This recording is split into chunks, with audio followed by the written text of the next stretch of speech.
Direito, autoria e ética na inteligência artificial. Esse é o nosso assunto de hoje. Trouxemos aqui uma dupla que sabe tudo sobre isso e vai nos iluminar.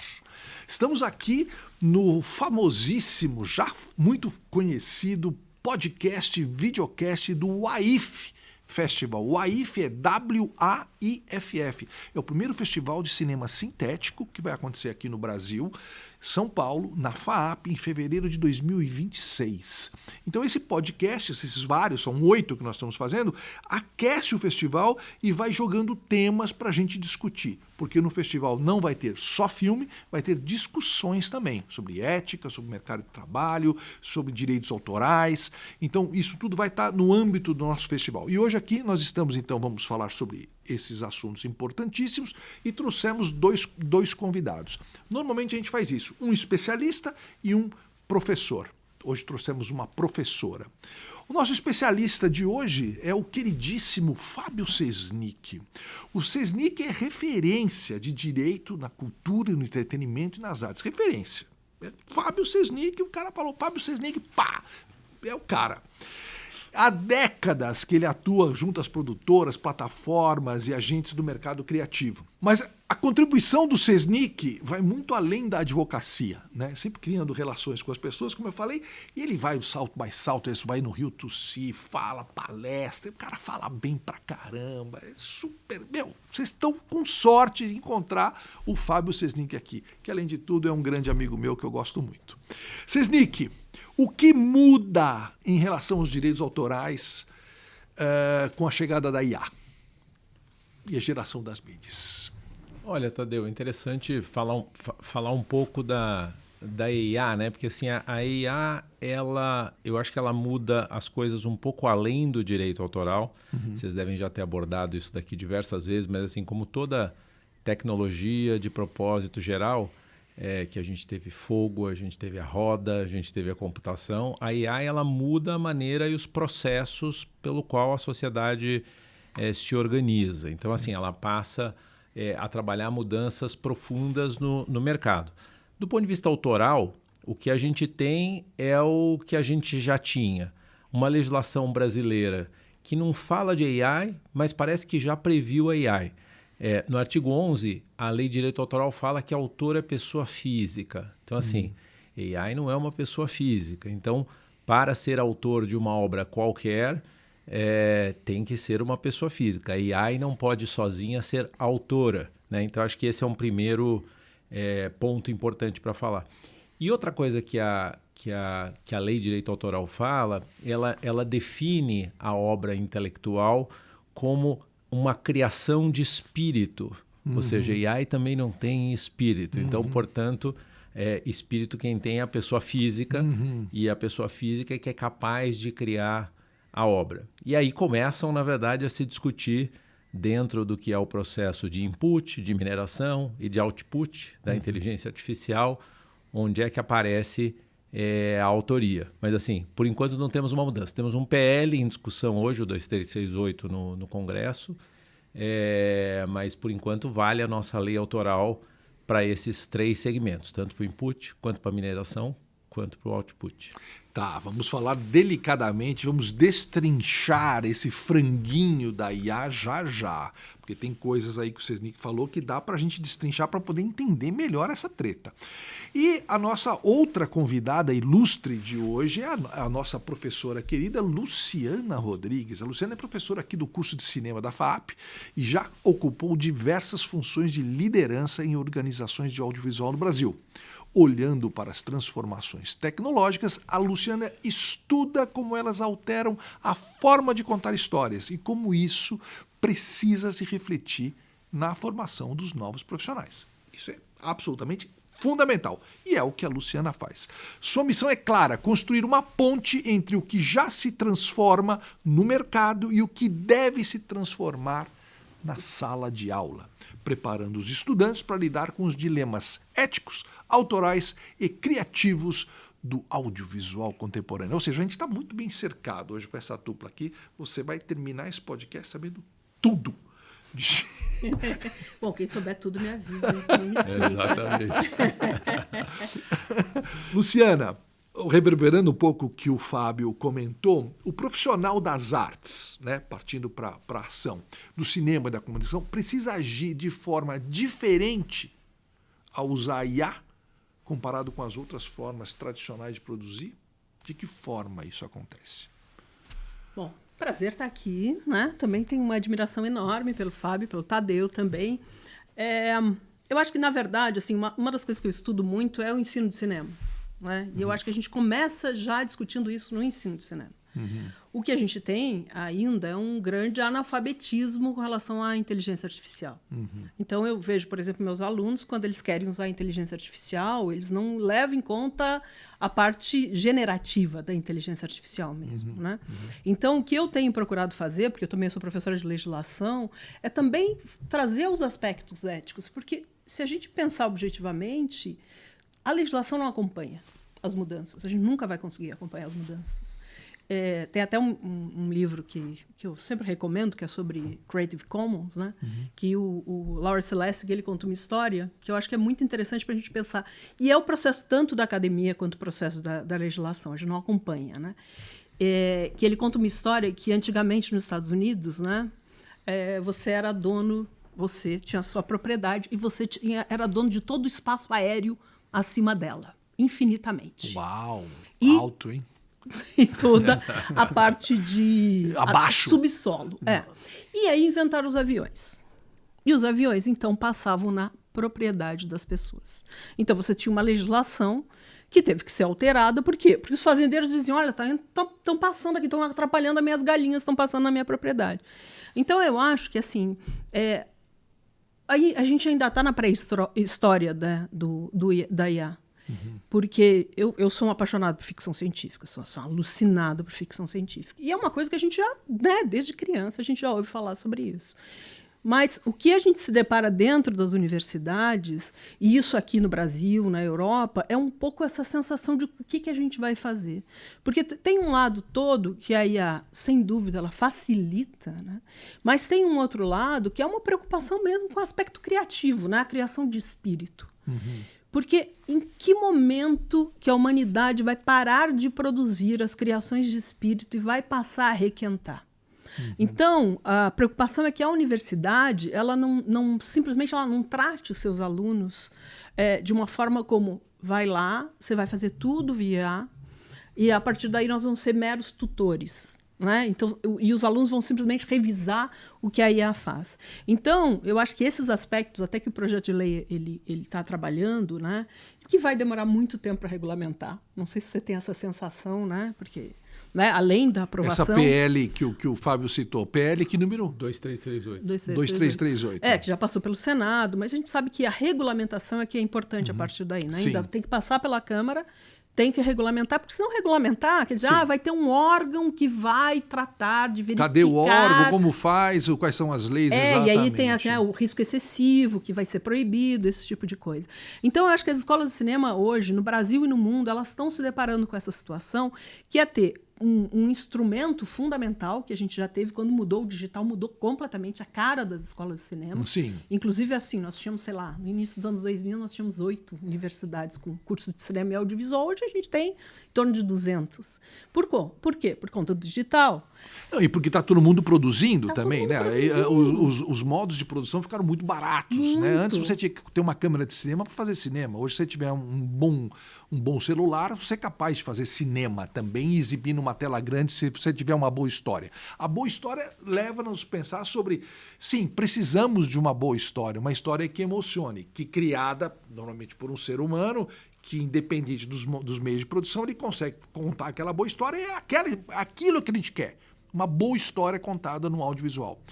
Com a chegada da IA, essa que fica a dúvida. Uma máquina, o Sesnick já falou, a máquina não pode ser autora, né? A IA não pode ser autora. Mas, poxa, eu tô ali dando meus inputs, todas as minhas décadas de vida, todo o meu saber, todas as minhas viagens, todo o meu conhecimento, todos os livros que eu li para fazer um prompt, para fazer um pedido para ela, para poder fazer um diálogo. Eu recebo uma resposta, eu falo, gostei disso, quem sabe mais aquilo, quem sabe mais... Ou seja, eu estou colocando o meu espírito na criação daquilo. Estou num embate com um agente, e não uma ferramenta, um agente que vai me dando outras coisas que às vezes me encantam e às vezes me decepcionam. Em que medida que eu vou poder dizer, não, esse filme fui eu que fiz. Você usou o IA para fazer? Eu falei, se usei sim senhora, usei sim senhor, mas o filme fui eu que fiz. Quando que a gente vai chegar nisso? Porque senão não tem saída, não vai ter. É tudo, fez com IA? Fiz com IA. Bom, então não tem direito autoral, meu amigo. Foi pro saco. Não tem, você não vai ganhar nada com isso, porque os outros vão te copiar e não é seu. Então, aí não vou usar IA. Né? Esse é um dilema, assim, para agora, porque o Hollywood está louco com isso, em todos os sentidos, né? As pessoas, os diretores e os criativos levantando a mão para o céu, falando, finalmente eu posso criar o que eu quiser, eu posso fazer um dragão entrar aqui a um custo de 2 cachorrinhos, e, portanto, minha imaginação pode ser qualquer outra, velocidade, taranã, a prototipagem, taranã, tudo melhor, mais rápido, e vou poder checar com o público antes da cena final, vou checar 4 cenas diferentes para saber o que vai bater, ou seja, o business vai funcionar melhor, mas aí eu não sou autor. Como fazemos? Uma coisa importante, eu acho que para colocar todo mundo na mesma página, né? Fazer um breakdown do processo da IA, né? Porque assim, acho que tem um primeiro processo para falar, inclusive, de autoria. É o ponto do input. Então, ou seja, é o ponto onde a AI faz todo digamos, o levantamento de informações, a leitura de conteúdo e etc., para poder aprender uma série de coisas. E aqui vem uma questão, né? Essa IA pode usar esse conteúdo para ser treinada? Essa é a principal discussão, por exemplo, que está acontecendo numa ação do The New York Times contra a OpenAI, na ação da Folha de São Paulo contra a OpenAI, ou seja, os veículos estão dizendo, e isso vale para o texto, mas isso vale para a imagem, isso vale para todos os tipos de produção intelectual feita a partir da AI. Então, assim, posso colocar o input? E aqui vem uma discussão... inclusive legislativa, né, assim, que se baseia, por exemplo, eles tentam no modelo americano falar do fair use, né, falar, não, eu estou só lendo como se um humano estivesse lendo, eu não estou, na medida em que eu comprei o livro, eu tenho o direito de ler e tenho o direito de aprendê-lo, né, então assim, eu não precisaria, agora, há no Brasil essa limitação, a lei brasileira não traz essa limitação para o input, então esse é um primeiro dilema, é o input. O segundo dilema é a mineração e o treinamento de dados, que é feito dentro da AI, né? Onde ele vai pegar, se for texto, incidência de palavras, imagem e tudo mais, onde ele vai fazer a decupagem de quais são os elementos e sinais, etc., que de maneira mais frequente aquela palavra aparece depois da outra e tal, para poder produzir os outputs, que seria a terceira parte. E no output, a questão é quem é o autor desse output, né? Porque assim, você falou, não, dei o meu prompt, ou seja, eu fui lá, peguei uma AI que tem um monte de conteúdo que ela leu do jornal, dei o meu prompt, a AI vai buscar nesse texto de jornal que ela leu para produzir um texto a partir do meu prompt, e aí vou ter um output. A questão é, quem é o autor desse output? O que tem se discutido nos Estados Unidos, por exemplo, é que para que você possa registrar como pessoa física uma determinada criação que tenha utilizado AI, você tem que demonstrar uma contribuição humana significativa. Ou seja, se você simplesmente falou AI, faça aí, saiu ali um negócio, e o negócio foi inteiramente produzido de maneira sintética, eles não aceitam, quer dizer, isso não é registrável do ponto de vista do copyright. Aqui no Brasil tem se utilizado essa parametrização, por exemplo, em música, dizendo que para você registrar uma música, ela pode ter no máximo 30% de contribuição da inteligência artificial. E isso é mensurável? Isso é mensurável, mas é uma grande questão, né? Como é que, na hora que eu chego registrar a música, então, como é que as sociedades, por exemplo, de gestão coletiva estão pegando?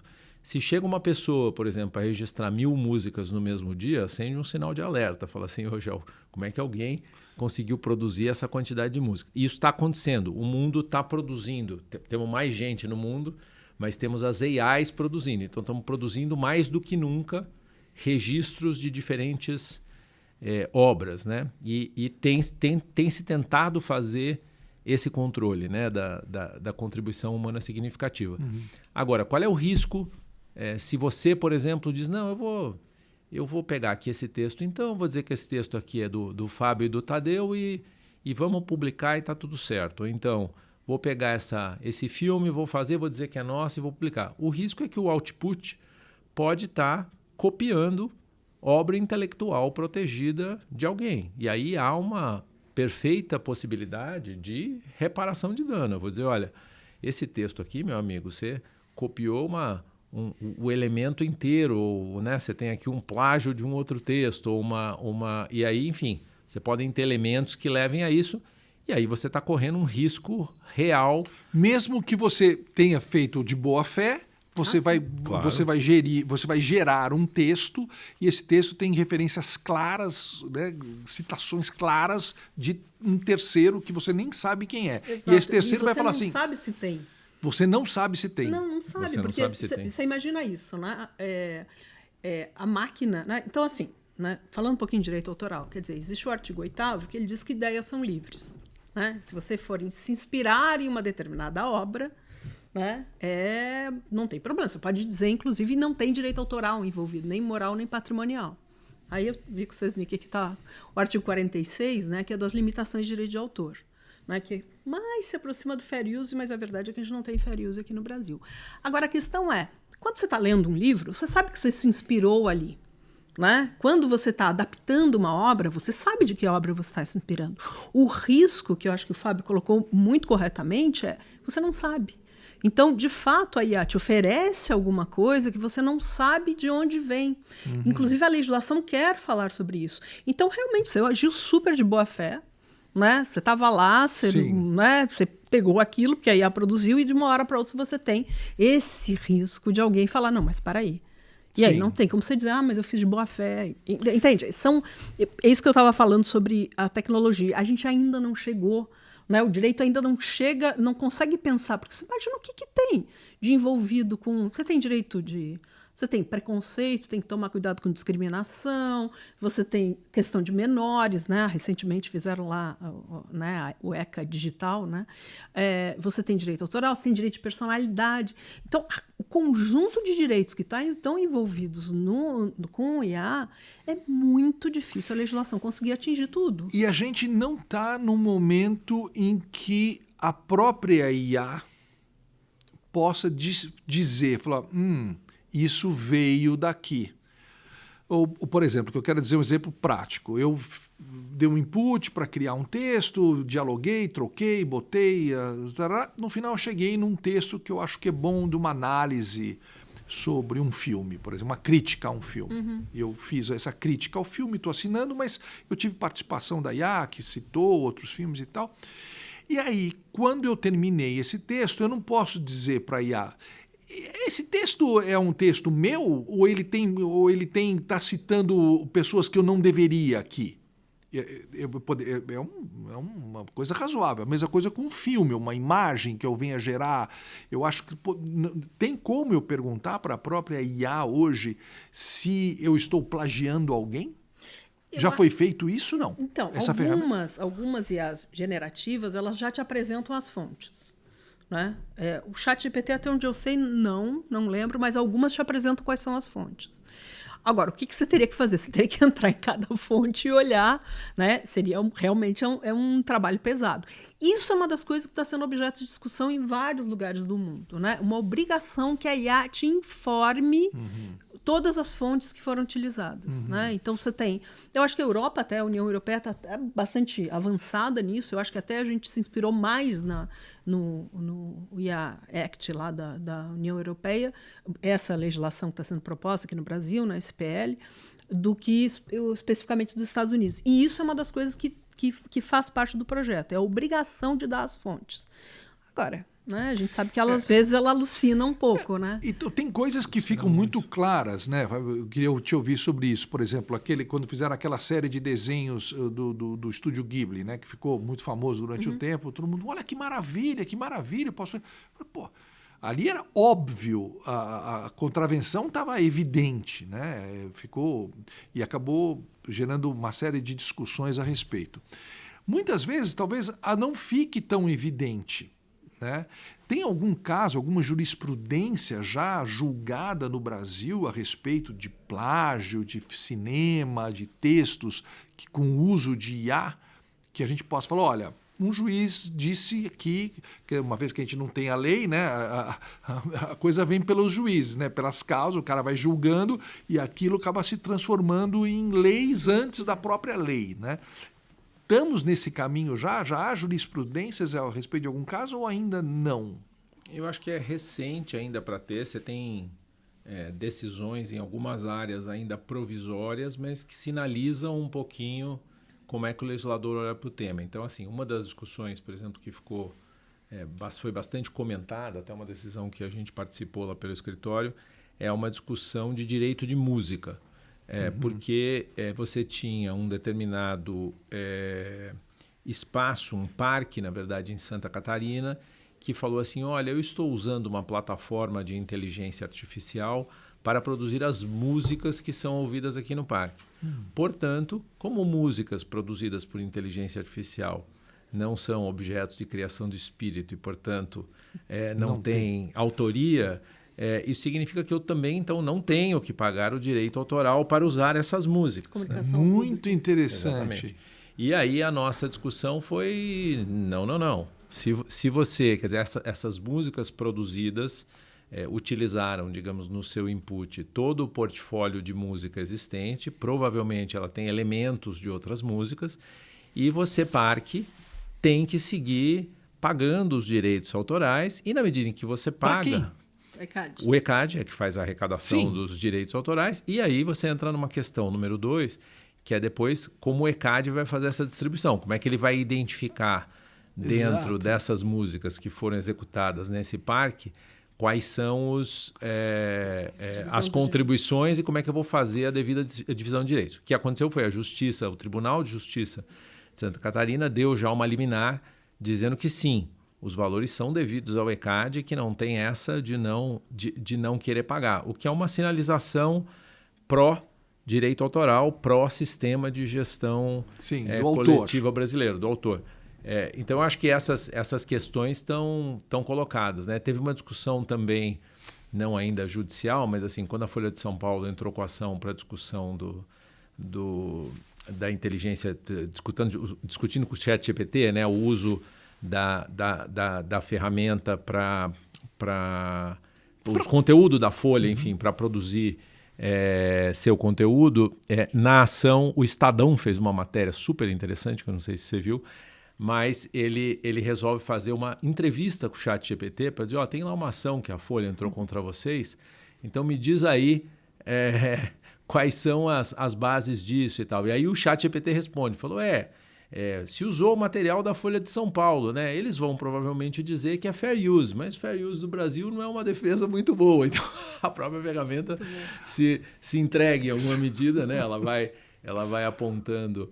Mas é muito interessante, né? Porque você fala, poxa vida, a gente está entrando, na verdade, num cenário onde todo mundo está usando, falta... acho que a professora aqui colocou muito bem assim, um letramento, né, por parte das pessoas de como é que usa, porque assim, essa semana, por exemplo, tinha um trabalho de um advogado júnior nosso que mandou um pré-trabalho que ele teria feito para revisar, e aí quando você recebe, você já fala, isso aqui fez com AI, né? E aí você vai olhar assim, no primeiro parágrafo do negócio dele, ele mencionava um determinado artigo e etc., e aí eu falei, nossa, mas esse artigo eu não conheço. Foi olhar, aquele artigo não existia. E aí inventou aquilo. Uau. Então você fala, imagina se você solta um negócio desse. Tem uma advogada que fez uma petição, colocou um monte de jurisprudência que não existiam.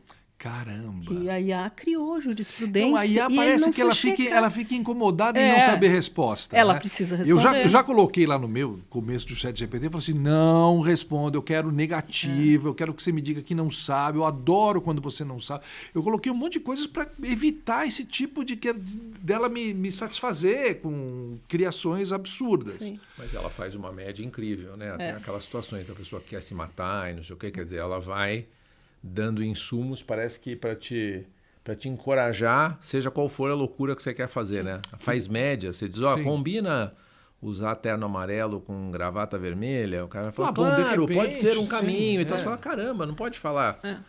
Isso Que não, é. entendeu? Não vai ficar legal. Onde é que você está indo com essa roupa, né? Assim, ele poderia Quem é dizer. você? Você é o cara... Exato, Você... Ele sempre vai dizer que dá um jeito, que tá bom. Então Exato. você fala, poxa, para de passar pano. Exato, muito passar pano. Vocês vislumbram um momento onde vai dizer assim, fulano de tal e a IA XYZ apresentam?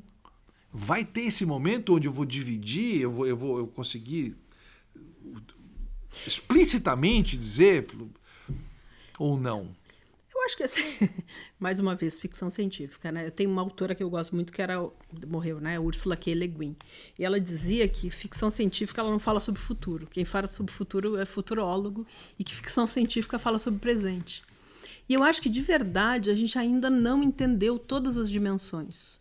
Quando você faz essa pergunta, eu falo, sim. Ao mesmo tempo, eu fico pensando, a quantidade de acidentes, uma coisa bem do Paul Virilio, né? Que toda nova tecnologia traz um novo acidente. A gente ainda não chegou no momento de pensar todos os acidentes que podem acontecer. E repare, eu sou apaixonada por inteligência artificial. Eu gosto, eu uso. Eu procuro cada vez mais ser mais inteligente que ela e faço umas perguntas, que é uma coisa do letramento, né? Que eu noto que os nossos alunos ainda têm muita dificuldade. Alguns, é muito interessante que tem alguns jovens que falam assim, não quero. Não vou usar a inteligência artificial. Você fala, ai, que fofo. Isso na semana 2, Que criança, meu Deus, coisa linda. Eu falo, gente, é uma ferramenta que tá aí, não vai mudar. Não, é que o cara, com essas coisas éticas, falou, pô, isso aqui foi colocado. Tem uma coisa ética, né? Sim. Eu estou usando uma ferramenta que consome muita energia, Sim. que não sei o quê, não é boa para o meio ambiente, e que tem essa coisa, não sei de onde ela pegou essas informações todas. Então, um cara muito ético falou, não vou utilizar nesse momento, porque ela não é uma ferramenta do bem ainda. Talvez no futuro eu use. E falando de estudantes, vamos ouvir aqui uma pergunta de um estudante da FAAP. Olá, meu nome é Mariana Silva, eu estou no primeiro semestre de Publicidade e Propaganda aqui na FAAP. E a gente sabe que hoje em dia estão espalhados muitos criadores de conteúdos por aí. Muitas vezes nem se sabe o que é uma inteligência artificial ou realmente um influenciador digital. E a minha pergunta vai para você, como influenciador e dentro deste mercado de trabalho, como vai funcionar essa regulamentação daqui a alguns anos? Como o governo vai trabalhar com a inteligência artificial frente às mídias digitais? Isso foi para você. Não, o mercado dos influenciadores, né? O mercado de trabalho dos influenciadores é uma coisa muito específica. Tem alguma especificidade nisso? Ou se trata como qualquer outra criação, como qualquer outro filme ou programa de televisão? Tem uma discussão, eu estava lendo um pouquinho antes de vir aqui para o programa, tem um advogado americano que é o Schuler Moore, que ele fica em Los Angeles, enfim, trabalha com muita estrela e etc. E ele faz um artigo de se você pode criar os seus próprios atores com AI, né? Você pode ser dono desses atores que você cria, né? E aí ele cita 2 casos, ele fala, olha o caso da Aitana Lopes e olha o caso da Lu do Magalu, que a gente tem aqui, sim, né? E ele cita isso lá, interessante, no artigo, para trazer um pouco isso, né? Quer dizer, na medida em que esses personagens são criados, digamos, foi criado a Lu do Magalu, ou seja lá quem for, por uma pessoa e etc. É feito o registro desse personagem e tudo mais. Se depois o AI vai emular, digamos, respostas ou vai dar vida a esse personagem, etc., provavelmente você consiga, com as leis de marca, com o direito autoral e etc., proteger isso, apesar de depois ele ser um agente de AI. Quer dizer, ele foi feito por uma pessoa física, depois ele foi dado para uma AI simplesmente torná-lo vivo e aí ele passa a interagir, né?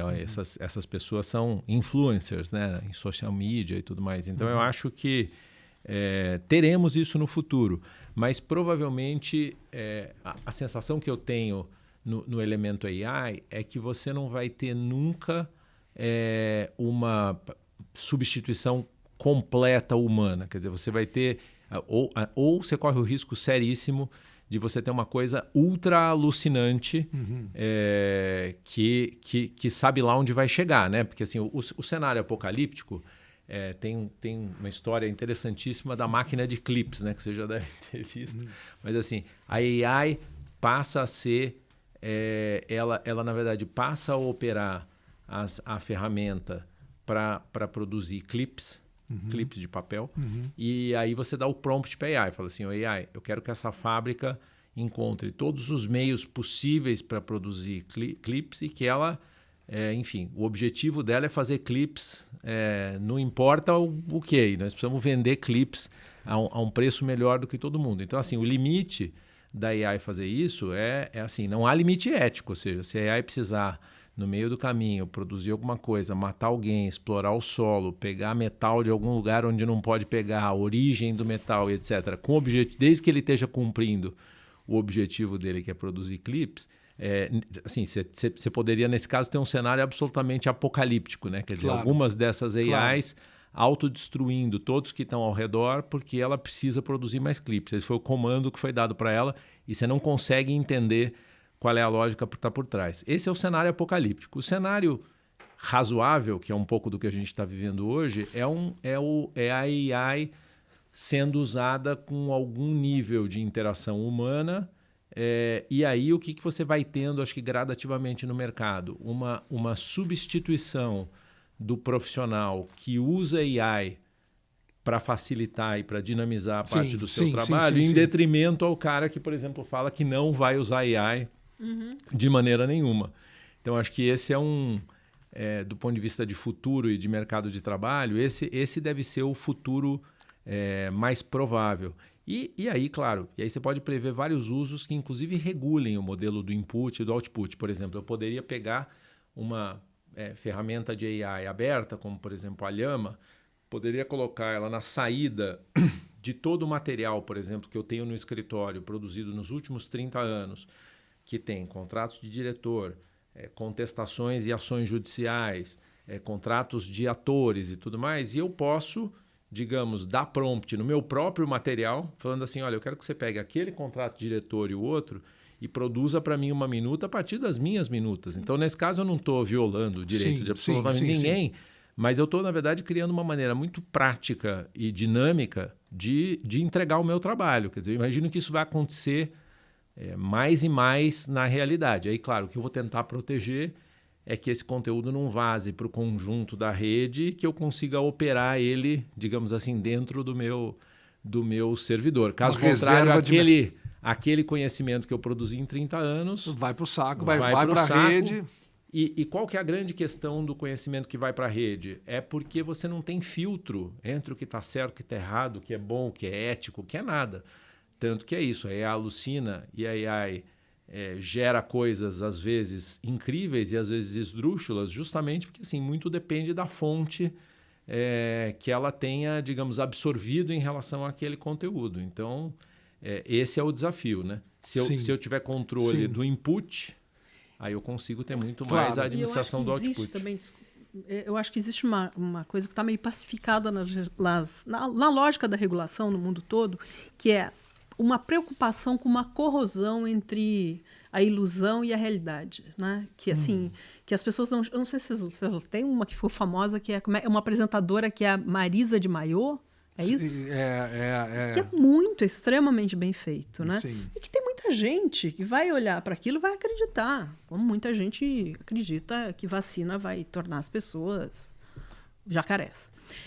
Então, uma coisa que está pacificada é que qualquer produção de IA se assuma como uma produção de IA. Né? Então, exatamente para evitar a corrosão, né? Que você saiba que aquilo... A gente tem que rotular. Por exemplo, se eu tenho onde quer que seja, eu tenho que ter um rótulo de IA. Essa seria um caminho. IA, produzido com IA. Isso. Para não gerar dúvida. Mesmo numa publicidade ou filme longa-metragem, filme parcialmente produzido com IA. Eu acho que não tem problema, porque a gente tem um pouco de preconceito, né? Eu acho que toda nova tecnologia também vem, além do acidente, vem com um preconceito, né? Aquela coisa, não, antes era tudo muito melhor. Não, antes. Então, assim, bom, quando entrou o cinema sonoro, né, tem textos e textos de grandes teóricos que eram contra o cinema. O Vinícius de Moraes, né, era contra o cinema sonoro. Então, toda vez veio um pouco essa resistência, né? Então, eu acho que a resistência à IA... E a IA realmente é uma explosão, né, incomparável com qualquer outra mudança tecnológica, pelo menos a meu ver, né, exatamente por essa quantidade, esses algoritmos, essas possibilidades de você reproduzir preconceitos, né? Então, assim, quem é que vai ser a apresentadora, né? Quem é que vai ser o influencer? Qual a cara desse influencer, né? Ele não vai estar reproduzindo determinados preconceitos. Então, eu acho que a gente não tem que ter medo de dizer que foi produzido com IA. Eu acho que isso também é importante, né? Como se fosse uma coisa menor, né? Não, mas por exemplo, juiz, por exemplo. Agora eu estava vendo que uma das coisas é juízes que dão sentença utilizando IA, tá na regulação que eles vão ter que assumir que utilizaram IA. Eu acho que isso, de certa forma, ele torna as coisas mais simples. Porque esse medo de, será que eu estou consumindo IA sem saber que eu estou consumindo IA, é uma realidade. Eu acho que para os jovens gera, às vezes, uma insegurança muito grande, né? Porque se a gente está aqui conversando, eu acho que para as pessoas, eu tenho uma filha de 21 anos, isso tudo é muito assustador para eles, né? Porque parece que é um mundo que se abre, que é, olha, maravilhoso e genial, por outro lado, muita gente vai falar, amigo, você vai perder emprego. Não, que essa é a principal coisa. O emprego é a principal coisa. Quando você fala com o jovem, vou perder meu emprego, não vai ter emprego para mim, etc. Mas no caso de um jovem hoje que está começando a criar, se você tivesse a presença, falou, isso foi feito por IA, isso foi feito por IA. Tudo que você tem um anúnciozinho, tem uma marquinha, tudo que vier com aquela bolinha vermelha do lado esquerdo quer dizer que teve IA no meio. Não precisa nem dizer se foi criado. A gente cria uma convenção e a gente entende que aquela imagem teve uma produção sintética, não é uma imagem absolutamente verdadeira. Eu acho que isso já seria uma ferramenta boa para a gente poder evoluir na exibição dessa nova informação, porque ela também será inexorável, né? Todos nós vamos utilizar da IA para produzir audiovisual, obras de toda sorte. Recentemente o filme da Mara Mourão, Muito Além do Lucro, no final tem apresenta nos créditos cenas onde ela se utilizou de IA. Aí eu acho que fica uma curiosidade, falar, aquela cena foi feita com IA, aquela cena foi feita... Eu acho bacana, interessante, assim como você tinha no Creative Commons, você tinha que citar de onde você pegou aquelas imagens todas, é uma coisa bacana, é uma coisa, vamos dizer assim, ética, interessante, se citar isso num coisa. Mas a porrada mesmo é quando você está consumindo no Instagram, lá no TikTok, um monte de coisas e, porra, olha o que o cara disse. Politicamente pode ser coisas, né? Ou mesmo historicamente, se o Orson Welles conseguiu com um rádio dizer que o mundo estava acabando e gerou um pânico nas pessoas, há condições de você começar a gerar pânico através de fatos que não aconteceram e que são narrados como verdadeiros. Eu acho que aí até se você cria uma legislação onde as imagens que são veiculadas têm que ter um sinal de IA em algum lugar, e quando ela não tem e foi criada, configurar-se-ia como crime. Sim. Você está fazendo uma coisa que é criminosa, você está veiculando, tentando se passar por uma coisa que você não é ou uma coisa que não foi. Esse talvez seja um dos caminhos que a gente venha a ter aí no futuro. Olhando para esse panorama que a gente já conversou aqui, tem algum manual, né, de regras, boas práticas que vocês enxergam para quem produz com o uso de inteligência artificial? Eu confesso que eu não conheço, né? Eu acho que esse projeto de lei de regulação ele é bastante completo dentro das possibilidades, né? Porque assim que ele for votado, assim que ele for sancionado, ele já vai estar vai estar superado, né? Porque é isso que eu estava falando, a legislação ela não consegue acompanhar. Então, mas eu acho que assim, ó, você tem a própria legislação europeia, você tem a própria legislação dos Estados Unidos, que eu acho que assim, eles avançaram com relação a nós. Eu acho que elas podem servir, entre aspas, como um manual. Eu não conheço nenhum manual, não sei se você conhece. Conhece, Fábio, alguma coisa que Eu acho que as entidades setoriais estão tentando criar, assim, as entidades falando, bom, como é que, para publicidade, quais são os limites de AI, enfim, cada setor tentando criar os seus limites. Mas eu fiquei com vontade de falar uma coisa, porque eu acho que talvez seja muito interessante para quem está vendo, né? Porque alguém pode dizer, poxa, mas Tadeu, qual é a relevância de você identificar que alguma coisa é feita por AI, né? Quer dizer, no limite eu estou tendo a informação, estou tendo texto, a informação é verdadeira, se foi feito por AI ou por você, tanto faz, né? No limite. Mas assim, tem alguns impactos, alguns benéficos e outros bastante complicados, que na hora que você não identifica, se você não tiver uma sociedade muito esclarecida e bem informada, você tem risco de produzir enormes distorções no mundo real. Sem dúvida. Por exemplo, agora após a AI, tivemos eleições na Índia. E nas eleições da Índia, eles conseguiram fazer a emulação de voz do candidato e o candidato ligou com a ferramenta de inteligência artificial emulando e conversando em linguagem natural com cada pessoa sobre as questões, os projetos do candidato e tudo mais. Quer dizer, isso produziu um resultado, você imagina que você não pode fazer no Brasil. Resultado absolutamente brutal. Liga o candidato, não importa qual o lado que ele esteja, né, e fala com o senhorzinho lá do interior de Minas. Olha aqui, mas o que o senhor precisa no governo federal? Não precisa. Então, olha, isso vai acontecer e tal, e dá tempo para ele. Fala quanto tempo ele quiser no telefone. E o contrário também. Alguém ligar e falar, olha, eu sou o candidato tal, eu vou sequestrar seu filho, está no projeto, porque tem gente que acredita nessas eu acho coisas, interessante, porque... Também. Né? Sim, mas dessa forma, imagina, você está personalizando, imagina, cada pessoa vai poder falar com o candidato e ouvir do candidato as suas propostas quando com os seus problemas. Eu não tenho uma UBS aqui perto de casa, o meu transporte não sei aonde, e o candidato vai responder, um candidato IA, mas munido com o input de toda a campanha. E tudo legal, porque legal. A autorização de imagem do cara é legal, sim. O conteúdo do cara está colocado ali para ele responder, né? Você vê, não tem... Mas isso aconteceu na Índia, dessa maneira. E foi positivo? Teve uma análise? Você tem uma manipulação do processo eleitoral, né? Porque não necessariamente o que a AI está manipulando ali é o de fato que ele vai entregar. As pessoas acham realmente que é o candidato ligando. Então, assim, com isso ela fica com a impressão de um certo prestígio. E, portanto, já que eu tenho prestígio, que esse candidato que me ligou, eu vou votar nele. Mas não é verdade, porque não era o candidato. Então, assim, se a pessoa ou tem a consciência que a AI está, digamos assim, povoando a rede social e os telefones e tudo mais, e o que a maioria das pessoas não tem, você precisaria ter a indicação da AI. Como também pode ter um uso que você fala assim, nossa, a AI veio e realmente nesse caso ajudou, né? Por exemplo, você tem aquele ator, o Bruce Willis, né? O Bruce Willis teve aquela afasia, ele não consegue mais falar e tudo mais. O que é que ele fez?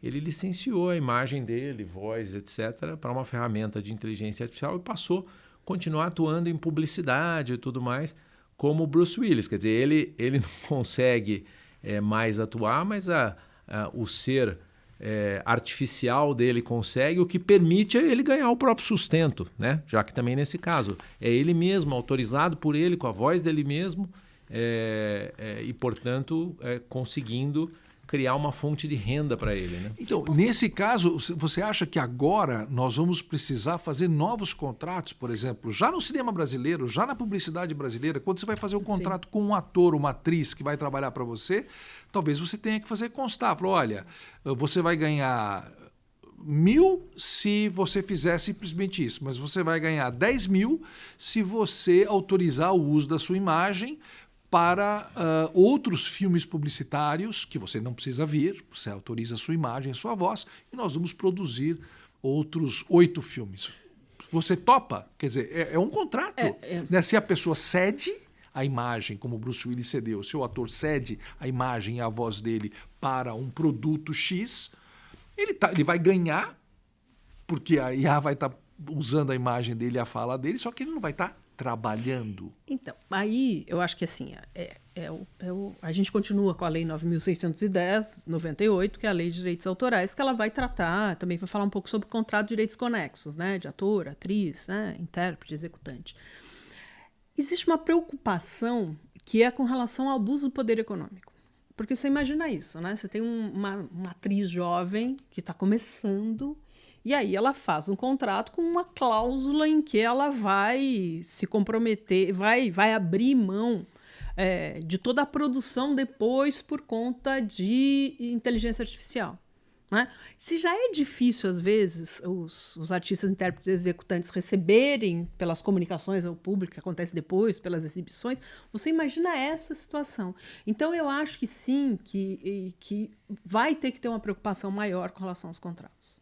Né? Não, e até porque uma vez que se abra, desculpa, mas assim, uma vez que se abra a possibilidade, existe a possibilidade. Você cede o seu corpício e a sua voz, e nós vamos produzir um filme com você, e depois nós vamos produzir 9 sem você, com você. Né? Mas você vai ganhar 10 vezes mais. Na verdade, ela assim, eu quero ganhar 10 vezes, eu preciso ganhar 10 vezes mais. Agora, o que existe de certo e errado? Quando você assina um contrato hoje em dia com uma rede de televisão, o Fábio pode nos dizer isso.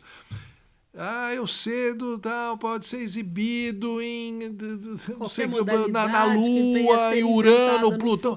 Qualquer modalidade, nem sei quais são os termos legais. Que venham a ser inventadas. Que venham a ser inventadas. Quer dizer, eu estou cedendo isso para outras modalidades que possam vir a ser inventadas. Pô, você quer mais abuso econômico, vamos dizer? 9.610, né? E se você não assinar isso, você não faz. Né? Se você não fizer, se você não assinar, você não faz. Com o ator, a atriz, o autor. Eu acho que isso está acontecendo já em algumas coisas. Por exemplo, voz. Né? Então, se eu tenho um determinado ator de Hollywood e esse tema, por exemplo, aí vinha para o Brasil, né? E o filme era dublado em português, eventualmente eu vou ter o ator original fazendo a voz em português. Claro. Né? Então, essa já é uma questão, né? Os dubladores vão dançar. Trilhões de dubladores aí pelo mundo fazendo dublagem nas línguas locais que basicamente estão substituídos. Então, essas questões estão vindo já para os contratos. Legendagem, fora, tudo. E tudo mais. Tudo sendo feito de maneira eletrônica e usando as ferramentas. Né? Sim. Teve o caso do Brutalista, né? Que ficou bem famoso por conta do tipo de sotaque, da manipulação de voz. E é aquela coisa, você só descobre, na verdade, isso não está claro no filme, né? Você só descobre depois. E aí, quando a gente está discutindo agora essa revolução, tem a questão dos riscos, né? A quantidade de riscos, tanto que a legislação ela vai tratar, né? Risco excessivo, é absolutamente proibido. Então, assim, na verdade, o que a legislação está tentando fazer é entender o grau de riscos. E a rigor, para a gente que trabalha na área, né, do audiovisual, a gente entende que esse tipo de coisa são riscos, né? Mas, no ponto de vista da sociedade em geral, não é. Isso não é um risco. Não é? Que maravilha, que coisa maravilhosa, né? É um vasto mundo que você pode criar qualquer coisa. Mas tem a situação objetiva que é isso, né? Você pode usar para edição, maravilhoso, mas assim, o que está envolvido ali em termos do audiovisual e que a gente precisa ter claro também, né? Olhar e falar assim, tá, mas o que a gente vai perder com isso? Então, eu não tenho dúvida que a gente vai ganhar muita coisa, mas a grande questão hoje em dia é o que a gente vai perder. Quer dizer, os dubladores estão perdendo. Ganhou e perdeu de novo? Veio o som, ganhamos, perdemos o quê? Sim. Perdemos uma poesia do cinema mudo, perdemos Não, e assim, e teve que se adaptar, né? E teve que se adaptar. Então, assim, os atores antes podiam se movimentar e por conta do microfone começou. Eu não tenho dúvida. E que realmente eu acho que a gente está passando por uma situação que não tem precedente. Claro, não tem nenhum precedente. Porque eu acho que assim, quando você tem. Pô, que maravilha! De repente eu pego os grandes atores de Hollywood que vendem. Eu vou poder ver esses caras trabalhando. Eu ouvi falar, parece que tem o Orson Welles. O George Lucas comprou os direitos de usar o Orson Welles. Estou falando isso aqui, não é IA, não é nada, nem tenho certeza. Mas comprou, então tem os direitos para usar o Orson Welles, mesmo na época que não tinha IA ainda e tal. Não sei o quê. Ou seja, de repente vou conseguir ver os atores. Isso é legal? Isso vai ser bacana. O espectador, vou gostar de ver aquele ator que já morreu atuando como um jovem num filme. Isso vai me dar prazer ou vai dar um caráter mórbido ou de estranheza gigantesco? Nem isso nós sabemos como é que o público vai reagir a isso. Então, assim, eu acho que no final da nossa questão que eu estou vendo existem muitas questões. E a gente não tem o letramento suficiente, não temos a sabedoria suficiente para exercer essa nova gramática da IA junto ao audiovisual, né? Com relação aos direitos autorais, conexos, enfim, toda a polêmica. Para terminar nosso encontro muito agradável aqui, o que a gente não abordou, o que vocês diriam para os realizadores, para os produtores que estão aí na bica de fazer o seu filme, de fazer sua publicidade, de fazer o seu TCC, o que vocês diriam para essas pessoas? Metam a mão, vai fundo, atentem para isso, dá o telefone do Sesnic para o cara consultar. Eu digo que eu sou pocket advogado dos meus alunos. Tem que mandar para o Sesnic. Eu falo, gente, vocês estão fazendo terceiro longa, estão me ligando. Não, vamos mandar para os advogados. Eu acho que para as pessoas que estão produzindo, né, assim, eu acho que tudo é muito novo e, eventualmente, né, quando a gente vai para o cenário apocalíptico, né, que a gente vem trazendo situações limítrofes, ela assusta e fala, poxa, então eu vou chegar num cenário onde eu não uso, né? Mas, assim, eu acho que como toda evolução, né, e a gente foi incorporando essas tecnologias que foram sendo, enfim, criadas ao longo do tempo, é inegável que vamos usar muito, todo mundo vai usar, todos os campos vão usar. Aí o cuidado eu acho que é o do uso responsável, é um uso informado, quer dizer, cada vez mais a gente tem, por exemplo, ferramentas de inteligência artificial que licenciam os seus inputs. Então, eventualmente, eu falo, vou pegar isso a partir do input licenciado, que o autor ou o veículo de mídia que ofereceu aqueles artigos, ele está sendo remunerado de alguma maneira porque eu estou usando pedaços daquele conteúdo, eu estou inspirando, né, naqueles textos e tudo mais. Então, eu acho que não acho que a tecnologia deva nos afastar de usar, mas que eu acho que a gente tem que cada vez mais nos informar na dinâmica de funcionamento da ferramenta e tentar fazer o uso mais correto, de maneira a não lesar direitos de autor, de maneira a não lesar a criação intelectual, quer dizer, que eu acho que são super importantes, porque essa beleza, né, da criação intelectual